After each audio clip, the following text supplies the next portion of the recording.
آج سے سینکڑوں برس پہلے عرب کے ایک قبیلے میں حاتم نامی شخص رہتا تھا۔ وہ اتنا سخی تھا کہ اس کی سخاوت کے قصے دنیا بھر میں مشہور ہوئے۔ اس کے دروازے پر جو شخص بھی آیا اپنی ضرورت پوری کر کے گیا۔ کہتے ہیں اسے اپنے ایک گھوڑے سے بہت پیار تھا۔ گھوڑا بھی اپنے مالک کا وفادار تھا۔ ایک روز آدھی رات کے قریب اس کے گھر میں چند مہمان آ گئے۔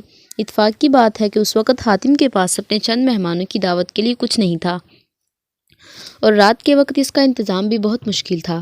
حاتم تائی نے اپنا پسندیدہ گھوڑا ذبح کر کے مہمانوں کی دعوت کر ڈالی اور مہمان نوازی کی لاج رکھ لی۔ ایک مرتبہ اس نے عرب کے سرداروں کی دعوت کی۔ اس روز 40 اونٹ ذبح کیے گئے۔ دعوت ختم ہوئی، سردار آپس میں ادھر ادھر کی باتیں کرنے لگے۔ گفتگو حاتم تائی کی سخاوت کے متعلق ہونے لگی۔ ایک سردار نے کہا، حاتم جیسا فراخ دل آج تک پیدا نہیں ہوا اور نہ ہوگا، کیوں نہ یہ سوال حاتم سے کیا جائے۔ ایک سردار نے کہا، چنانچہ حاتم سے پوچھا گیا، اس نے آپ سے زیادہ سخی اور عظیم انسان دیکھا یا سنا ہے؟ حاتم کافی دیر تک سر جھکا کے سوچتا رہا اور پھر مسکرا کر کہا، بہت زیادہ مال و دولت لٹانے کا نام سخاوت نہیں۔ میرے نزدیک سخی اور عظیم انسان وہ ہے جو اپنے بڑے سے بڑے فائدے کے لیے کسی کا چھوٹے سے چھوٹا احسان بھی قبول نہ کرے۔ میں نے اپنی زندگی میں ایسا شخص دیکھا جس کا دل میرے دل سے بہت بڑا تھا۔ وہ ضرور کسی ملک کا بادشاہ ہوگا جس کے پاس بہت بڑا خزانہ ہوگا۔ سرداروں نے بیک وقت آواز کہا، نہیں دوستو، ایسی کوئی بات نہیں۔ حاتم تائی نے جواب دیا، وہ تو ایک لکڑہارا تھا۔ تمام سرداروں نے حیرت سے ایک میزبان کو دیکھا تو حاتم نے کہا کہ ایک روز میں نے سارے شہر کی دعوت کی۔ مہمانوں کو کھانے پلانے کے بعد میں جنگل کی طرف نکل گیا۔ وہاں میں نے ایک بوڑھے شخص کو دیکھا۔ اس نے اپنے سر پر لکڑیوں کا ایک بھاری گٹھرا اٹھا رکھا تھا جس کے بوجھ سے اس کی کمر جھکی جا رہی تھی۔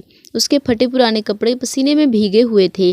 میں نے ترس کھا کر اس کی مدد کرنے کا فیصلہ کیا اور کہا، بابا جی، میں آپ سے چند باتیں کرنا چاہتا ہوں۔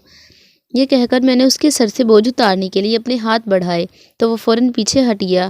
پھر اس نے اپنا بوجھ زمین پر رکھا اور کہنے لگا، انسان کو اپنا بوجھ خود سنبھالنا چاہیے۔ لوگوں کے کاندھوں پر سوار ہو کر تو صرف قبر کی طرف جایا جاتا ہے، مگر بابا جی، آپ اس عمر میں اتنی محنت کیوں کر رہے ہیں؟